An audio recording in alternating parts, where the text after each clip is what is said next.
को, अरे इस कुएं में देखो मैं तुम्हें आवाज लगा रही हूँ और कहने लगी है क्या? घोड़े वाले बटोई में कदमी चाहिए मैं तो तेरे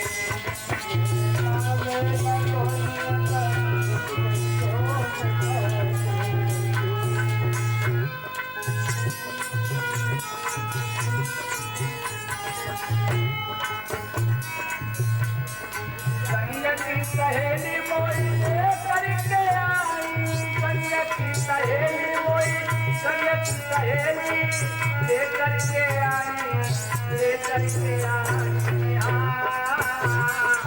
लेकर के आई। देखे डकेला मोए गई है गिराई,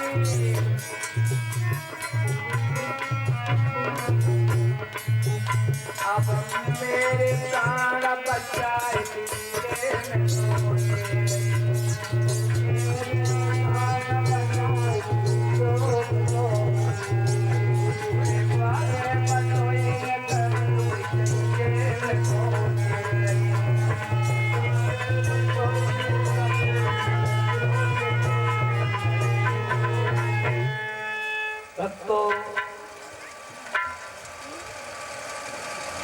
लगी। ओ भैया घोड़े वाले, ओ भैया बटोई, मुझे इस कुएं में से निकालो, मैं यहाँ पर मरी जाऊं।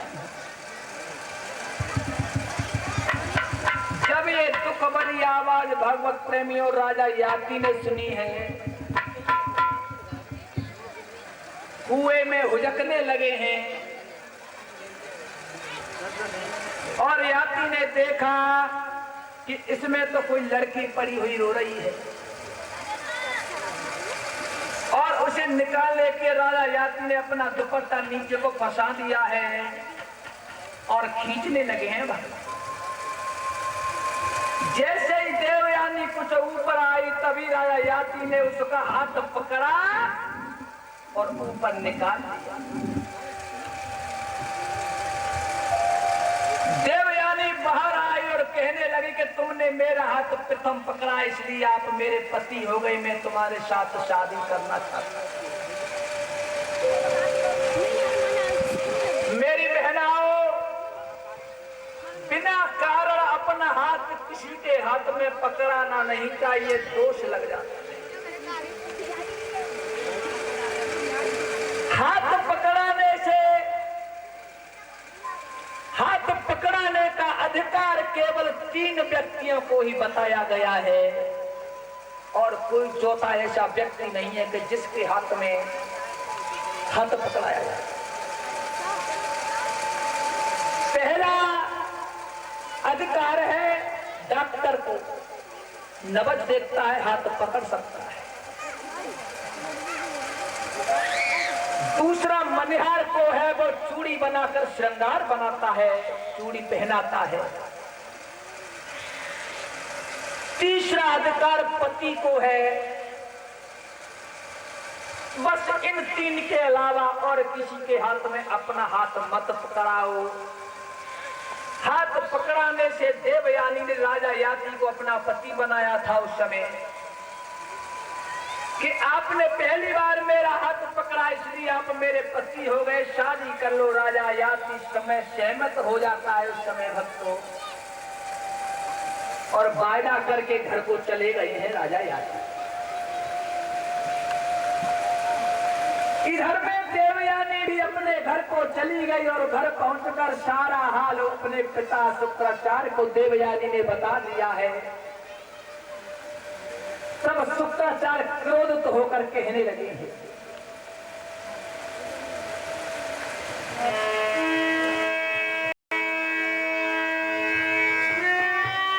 शुक्र ने कहा चेलों द्वारा यो गुरु पाए भटकार जहां,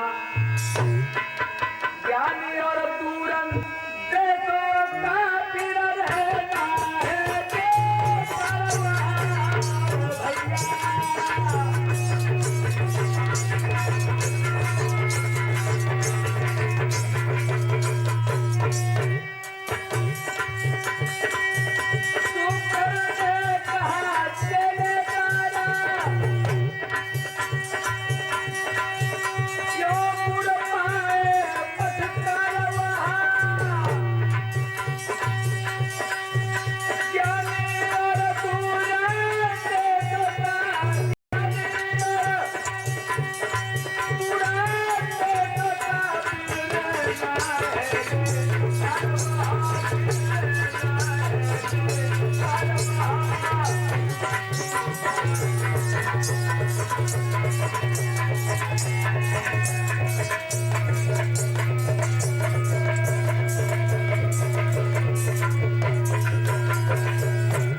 शुक्राचार्य कहने लगे हैं कि जहां पर चेले द्वारा अगर गुरु का अपमान होता है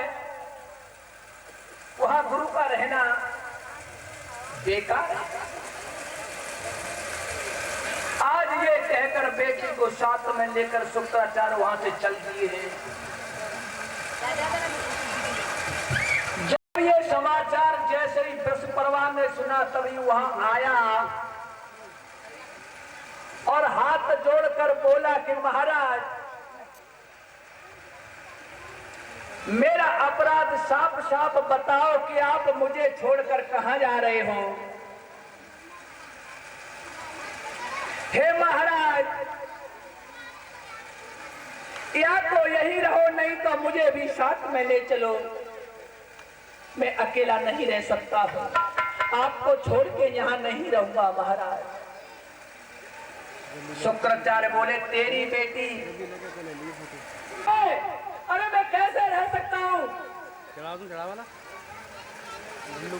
और मेरी बेटी को कुएं में डालकर तेरी बेटी घर पर चली आई, स्वयं घर पर आ गई, मेरी बिटिया कुएं में पड़ी रह गई। इतना अपमान करना क्या थोड़ा सा अपमान समझ रहे हो? मैं कैसे रह सकता हूं तुम्हारे राज्य में?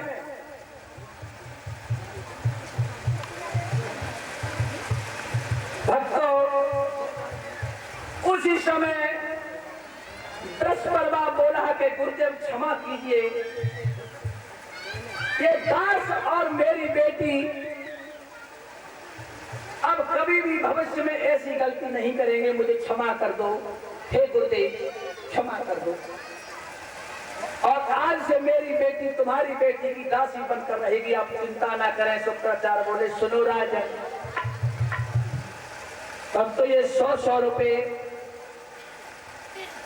मेरी माता जी है कि जिनकी कोख से मैंने जन्म लिया है, आज अपने बेटे को 100 रुपए से ब्याह शुक्ति पर सम्मानित कर रही हैं। दूसरा मेरी भाभी जी हैं, मेरी मैया के बराबर हैं, हमेशा मैंने उनको भी अपनी माता के समान समझा है, पैर भी छूता हूं अपनी भाभीयों के में। और उन्होंने